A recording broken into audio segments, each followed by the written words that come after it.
A family moves to a small house in the summer where they befriend a young man and start feeling weaker every day.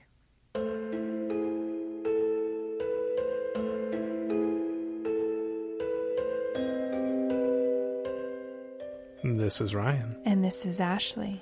And this is Ruining Our Childhood presents Are We Still Afraid of the Dark?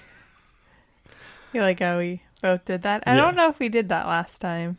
I don't know if we did either. It's a lot of words to say simultaneously. Yeah. A weekly podcast where we rewatch and discuss the 90s childhood classic, Are You Afraid of the Dark? I was like, what are you saying? I realized you hadn't said that yet. Nope. Hey guys, it's another episode of Are We Still Afraid of the Dark? And we're back. We're doing more than one episode in a 9-month period. Yeah, go us. If you're new and you're just started listening, don't forget to subscribe on whatever podcast platform you care to listen to. But it really helps us out, makes us know that people are actually listening and that they care about us.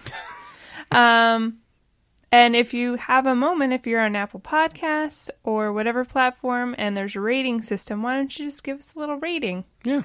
Because again, it helps us out. And also, go ahead. Also, get over to ruiningourchildhood.com and join the Runers Club. Yes. Because bonus-sode. It's bonus-sode Friday. Yeah. This Friday. And it's a TV bonus-sode. Yes. We're not going to tell you what it is. I think we already said it. We probably did. Yeah. The 1990s classic Full House. Full House. Get some John Stamos in your life. Yeah. We definitely had already said it on either the last episode or I know on our regular Ruining Our Childhood podcast, now available on Apple Podcasts. Has like, always been available on Apple Podcasts. Now available. I was going to say, the one thing that made me trip out the most was when you can ask Alexa to play our podcast. That's true. It does. It does, sometimes. Yeah. I feel like there's times where I've tried it, and then it's just like, I don't know what you're talking about. That's what she says. She's like, do you really want to listen to that? It's not that great. There's been times like I've asked her, like, what's the score of this game? And she's like, I have no idea what you're talking about. Like, if you don't word it correctly, then... And by correctly, I mean exactly how she wants you to word it. Then she's just like, nah, bro, I don't know that. There's times where I can get real specific. I'll be like, what is the score of the Arizona Diamondbacks Major League Baseball game score? No answer. Yeah. And then I just go, hey, what's the Diamondbacks score? The Diamondbacks are losing 7-4. I'm glad you got realistic with it. Yeah, I did. Anyway, the people did not come here to talk about your gripes with Alexa. Ryan. They didn't, but they stay for the witty banter. Yes. Is it witty banter when you're just talking about Alexa? It can be. So, guys, this week we're doing the episode. I don't know. I was going to say like the 1990s classic. The 1991 classic. I'm in the Ruining Our Childhood mode. This week we're doing the episode, The Tale of the Captured Souls. If you couldn't tell from the synopsis that I read, it's about a family who goes to a summer house and stuff happens. Mm-hmm. You know, vague stuff happens. Vague stuff. We're going to talk about it. Yeah, but go ahead and start it off with our first category. Our first category is Well, Hello There, where we talk about any famous or recognizable actors that we didn't know were in the episode, and there's about 4 of them. Yeah, there literally is 4. Yes. Who's the first person you saw? Well, actually, you could probably say there's 5 because there was an actor that played an older version of one of the characters. Yeah. But I didn't write him down. Me neither. Because he's in like 5 seconds of the show. The first person, an actual legit actress, Barbara Eve Harris. She plays Sally Sullivan, the mother in this story. And she's been on a whole bunch of stuffs. But I recognized her from Chicago PD, Sharp Objects, and there was like something else she was in. Amazing Spider-Man. Yeah. With Andrew Garfield. Yeah. Yeah, she was... The majority of these episodes, it's people that do a lot of voice acting or something like that. Or, They're not... they just... Or especially the kids, I notice a lot of the kids, they're only in this episode of Are You Afraid of the Dark? And then maybe they're in one other Canadian show, and then that's it. Yeah. I think the only famous person was Mia Kirshner. The one from the last episode, the guy from Bones. Oh, yeah. But yeah, she's legit. Yeah. The first person I saw was Maria Taylor. Uh-huh. She plays Danny. But again, we mentioned how these people tend to not do a lot of acting. She's actually a songwriter, though, and did a lot of soundtrack work for Grey's Anatomy and the movie Triple X with Vin Diesel. Yeah, I saw One Tree Hill, Bones. Yeah. So yeah. She just kind of went into a different portion of Hollywood. Right. Yeah.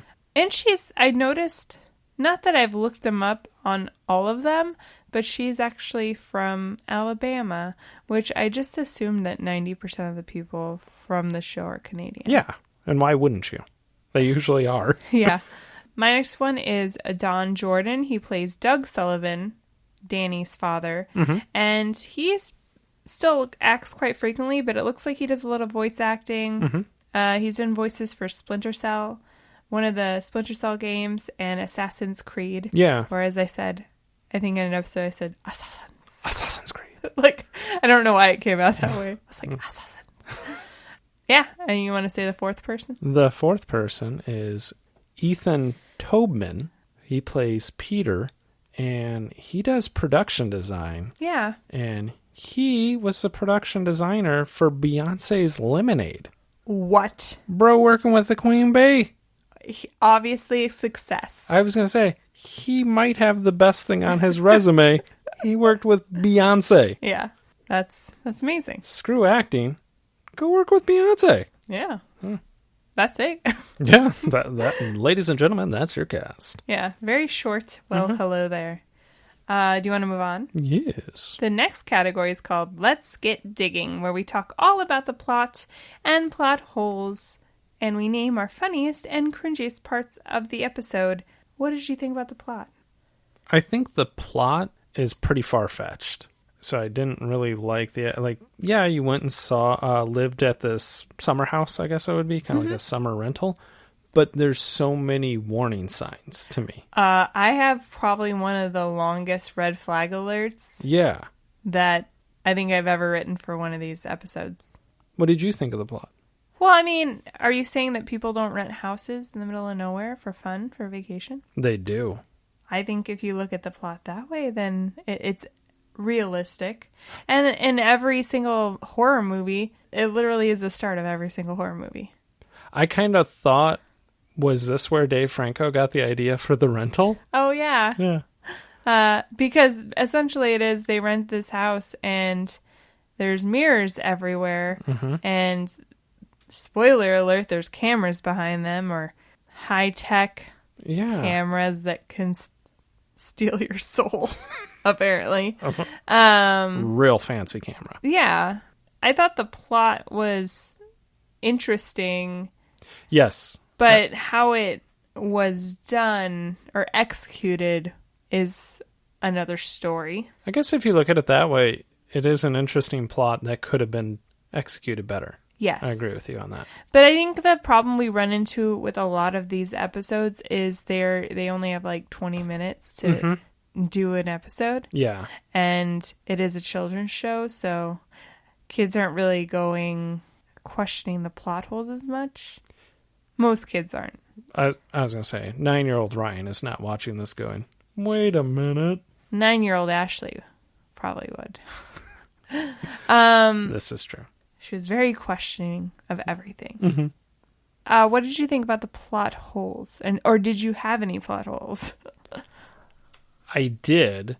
How selfish does Danny have to be to not notice her parents are graying and dying in front of her?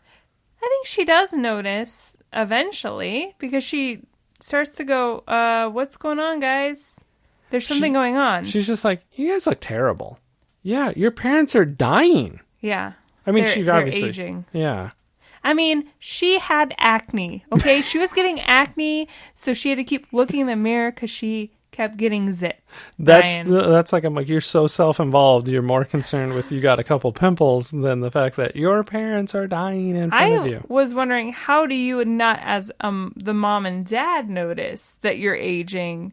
Like, you know your body better than anyone, and you're just like, man, I'm tired. Or the first scene of them aging, the dad is looking at himself in the mirror and he starts getting grays. And I'm like, you're literally transforming in front of your own eyes. And you're like, must be exhausted. We had a pretty strenuous day at this nice house on a lake. Yeah. My first one was, how is Danny the only one that thinks it's strange that there are wires in the mirrors? Her dad got legit mad at her. He's just like, yeah, those are from wires. And she's like, in a mirror? Like, she literally said it exactly like that. And I was just thinking, like, that's such a parent move when you go, oh, she broke this mirror. You better clean that up. She's like, there's wires and a camera in here. He's like, yeah. I will say she, like, hulked that mirror because she was mad. She got another zit. What was your next plot hole? Or did you have any more? I just thought it was interesting that when you get there and you realize there's no adult to kind of check you into this house... Like, I think that should have been a red flag to you. Like, he's like, yeah, they're away. I don't know that I would have left, though. No. I would have been like, when are they coming home? I think the Peter, the kid that's there, is old enough to look like he's, like, helping his parents out or something. He's a teenager. Whereas if it was, like, a 5-year-old, yeah, I'd be like, why are you here, tiny child, by yourself? Yeah. And he's a very well-spoken teenager. And he's not a teenager. Obviously. Spoiler alert. I think the biggest plot hole for me is at the very end. So, this guy is stealing souls, and Danny happens upon a cemetery with... They're not unmarked graves, but they're ominously... They have tally marks on them. They have notches on them. Yeah. And she counts, like, over 30, I think, total, of men, women, children, and dogs. Mm-hmm. And she defeats him, which we'll talk about. But at the end of this show, she's just like, all right, we're going to go to the beach now. And I'm like, call the police. This man is a serial killer. He's killed over 30 families. Yes. What are you doing, Danny? They're just like, all right, see you later. Well, like, the parents, obviously, it's a kid's show, so it's like the kid defeats the villain. The parents don't know anything. They take a nap and they wake up and they're better. Yeah. But I'm like, tell your mom and dad that there's fucking graves behind there. Yeah. Of random people. But maybe she's like, you know what? My dad's going to go clean that up. Did you leave those unmarked graves in the backyard? Put that gravestone out there and just put tally marks. Wash that off. Danny, clean up your shit. Maybe that's true. Maybe that's the reason she... But I'm like, don't let this guy go. And then at the end, it's Kiki's story. So she narrates, she's like, Peter would never hurt anyone again. Or she knew that Peter would never hurt anyone again. I'm like, how do you know? How do you know he's not just going to go back up to his creepy attic, make his weird machine all over again that looks like the machine from Casper? Yes. It's like a tunnel. It was pretty sweet. Yeah, or not a tunnel. You know what? I bet he's got an ad up on Airbnb right now. Yeah. Still killing people. Still luring young families to their deaths. Excellent plot hole. Yeah. Did you have any more? I did not. Or what was your funniest line or moment? I didn't have much for the funny. I did think it was kind of funny watching her parents try to act old. Because, like, they come in and, like you said, they're clearly aging, and they, like, lay down on the bed with kind of like a, ugh. And that was my favorite part. Or the funniest, because I thought, like, it was kind of like a comedic timing type thing that they both, like, fell back at the same time. Yeah. It was kind of, they were almost were playing it up for us, but not playing it up. Well, yeah, if you age, in one afternoon. Yeah. Hey, I'm not going to lie. There's days I lay down on the bed, I go, ugh. You're like, what am I, 60? What was your cringiest line or moment? My cringiest moment is once they're kind of getting the tour of the house from Peter, Danny notices that there's mirrors everywhere, and her dad lays down on a bed, and he looks up and there's a mirror, and he's like, I kind of like him. Oh, creepy. It's just like, he's going to use those. Little did he know, he's not going to have the energy to. Yeah. It's kind of creepy. Very creepy. Yeah. Mine was when the first time that Peter shows off his little hidden away science lab, I guess. Yeah. He gets in the tube or the chamber. Chamber. That's the word I'm looking for. I called it a tunnel earlier, and it's when the dad is aging because he's looking at himself in the mirror, and Peter's creepily laughing, but they're really like breathy laughs. They're like, ha, ha, ha. It's like he's sucking the soul from the dad, but I was just like, can you stop with the creepy breathy laughs?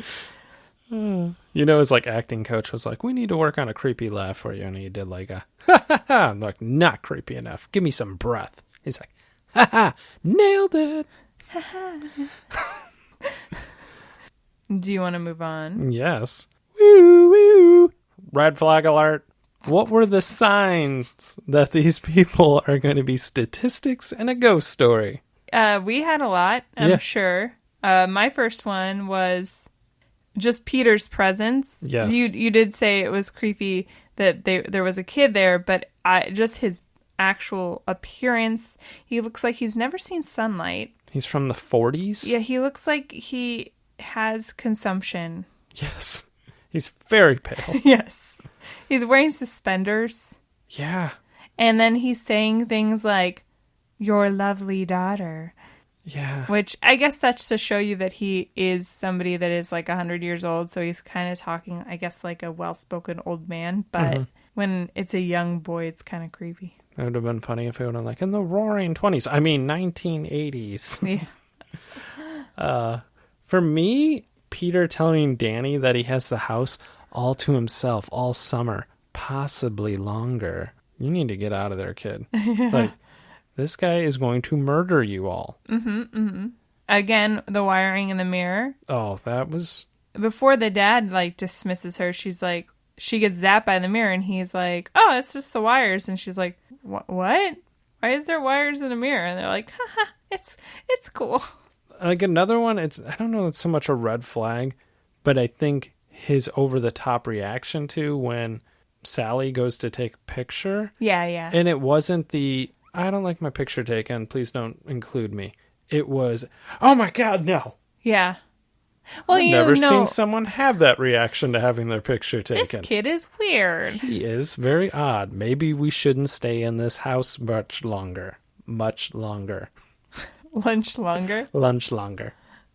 After he takes a picture, he's like, let me take a picture instead of you guys. He like turns around and maniacally laughs under his breath.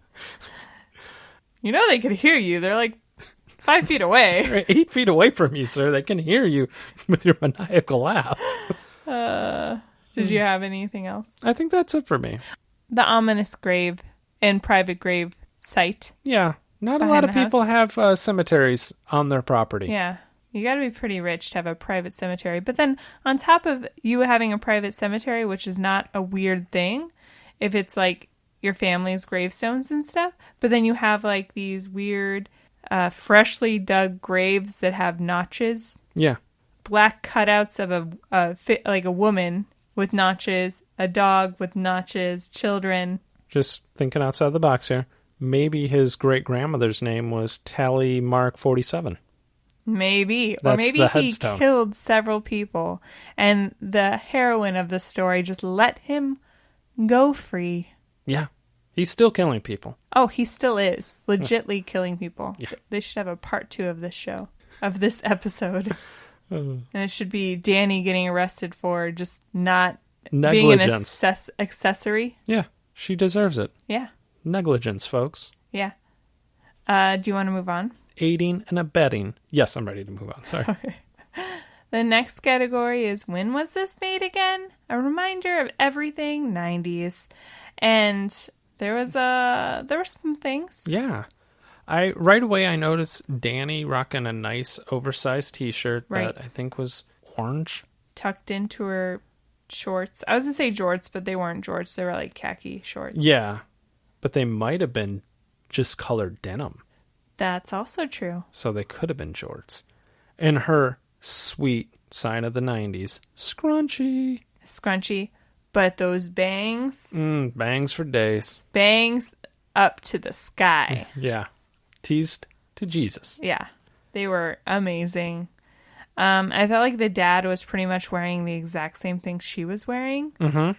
So. And he was rocking some mom jeans, I felt.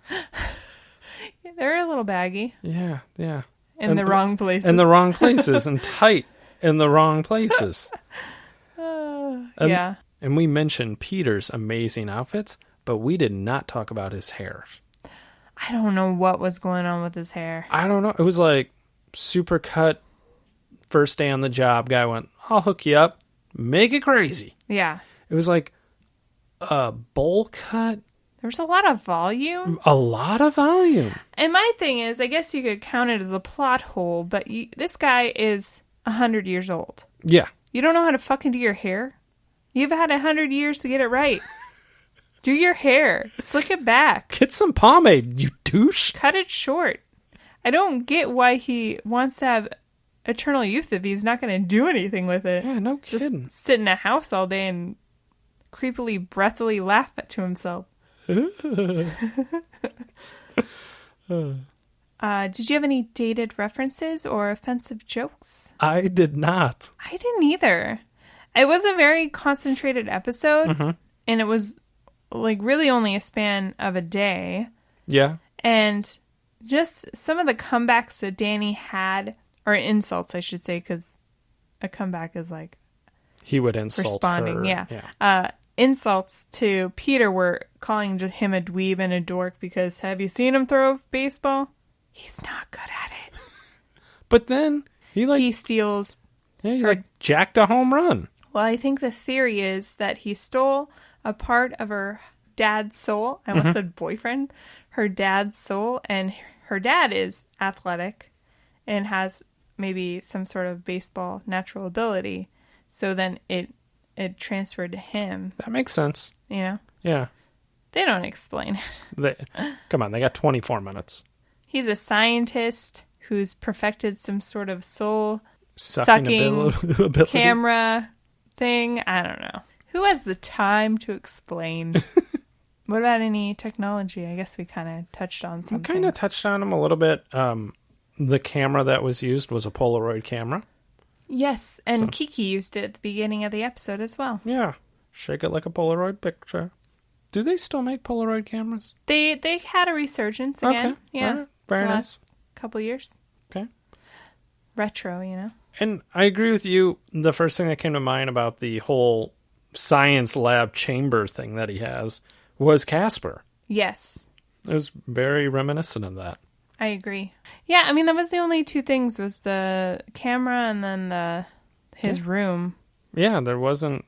I guess the cameras and all the mirrors that are really, really high-tech because they don't exist. Very true.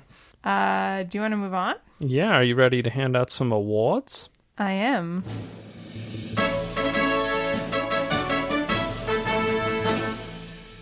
We give out 2 awards every week. The first of which is the Kell Mitchell Award for Exceptional Overacting. Whom did you give your award to? I had to give it to Danny, Maria Taylor, because I felt like she's kind of fallen into that trap of kind of yelling her lines a little bit. Yep. And she was very robotic. I gave her the award as well. Okay. Very robotic with her delivery. Like at one point she's like, "Who are you? What are you doing to us?" Yeah. And when she was trying to, it was when her parents were like super aging. It was like right before they fell into the bed that made me chuckle. But she was just like, guys, there's something going on. There's something going on in the house. My acting's way better than hers, by the way. But she was just like, come on, guys. Like, I don't know. She just... And she started that scene by acting like she's running into the room. Yeah. But then, like, she grabs the walls because she thinks if she enters the room, it will suck the life out of her. Right. But the way she did that was even terribly and over the top. Yeah. She was like, whoa. And then when she knowingly defeats Peter, somehow she knows the right buttons to push on his panel for his soul-sucking machine. And she's like, don't worry about it, Petey boy, or something like that. Yes. I literally wrote that down. Like, who says that? She wasn't the best. The last thing that she did that I was like, what are you doing? They're loading up the car to leave. She has a baseball bat in one hand and is carrying a frisbee in her mouth. Who does that? You know that fell into the cemetery. Yeah. Again, Danielle, you're letting a serial murder go. I don't like when you call me Danielle. I'm calling her Danielle because she let a fucking serial killer go. She did. Anyway, do you want to move on to the next award? Yes. The next award is the Kenan Thompson Award for just doing the best under the circumstances. Who did you give your award to? I gave mine to Beyonce's boy, Ethan Tobman. Same. Oh. I thought he was creepy. He was very creepy. I got a lot of Ezra Miller vibes from him. Okay. From Fantastic Beasts, especially. Yes, exactly. Same wardrobe. Same wardrobe. Pastiness. Possibly trying to achieve the same haircut. I think Ezra probably did a little better. Yeah. But he was really creepy, and I will say, enjoyable as the creep.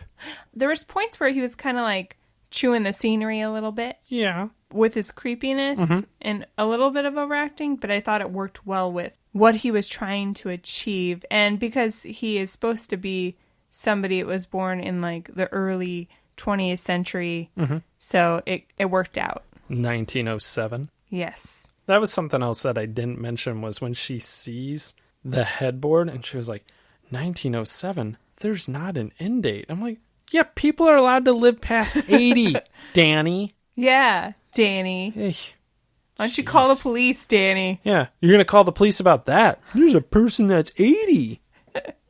I thought that he did well, and then when he threw the baseball before he got some athletic ability from her dad, it was pretty amazing, because I was just like, that takes some skill of it as an actor to be that bad at throwing a baseball.